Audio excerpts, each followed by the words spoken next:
یاری د سوال کاتنه کوو دومره د مړو سترګو خواړه کوو چې په قسم مینه راوګرځوي د چا په تش سات باندې شپه نه کوو د چا په تش سات باندې شپه نه کوو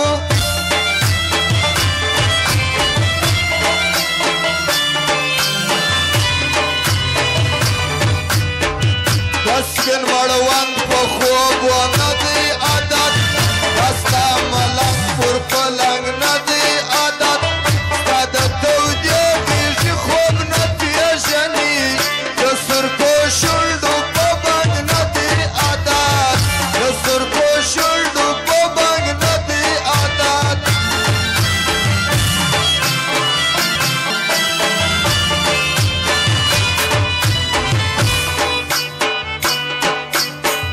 د زمانې رواج دې نه ماتوي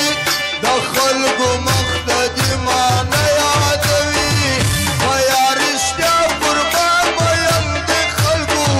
دا سپینه خوله دې پر ما نه سپموي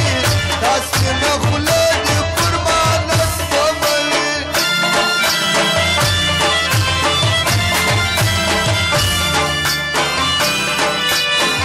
پرون د نن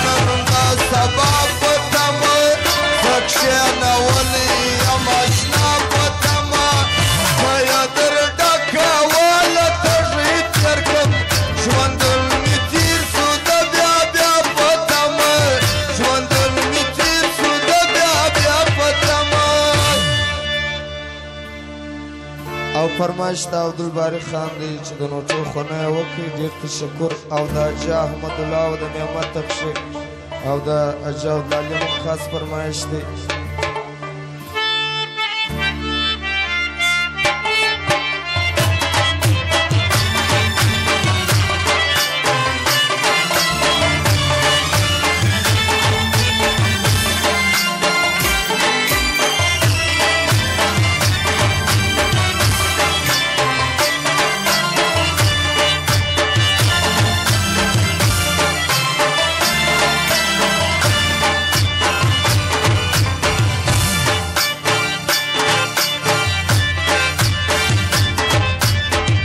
کله زما کله د بل د یارې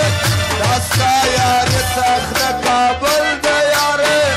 زما و مخ ته بل ته ولې خاندې دغه خندا دې زما حجل د یارې دغه خندا دې زما حجل د یاره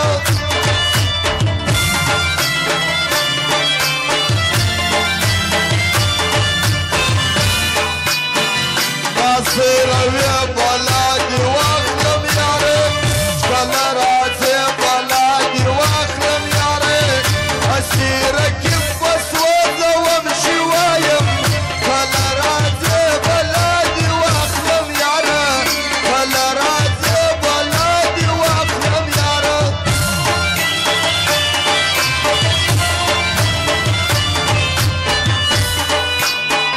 زما قصور زما ګناه د مینت راغلی ستا پر سترګو زما د مینت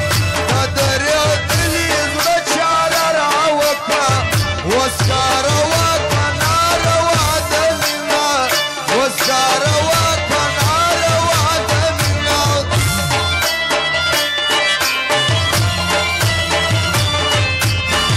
نه د سرکو شونډو نه د سرکو شونډو سرونه غواړي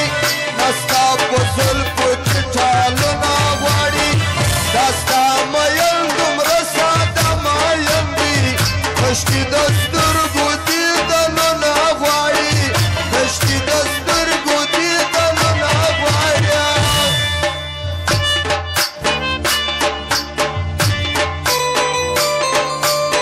او د بادشاه افغانو مجولا شخصي حاجي محمد خاص فرمایش دی او د حضرت تبشیر امید خانو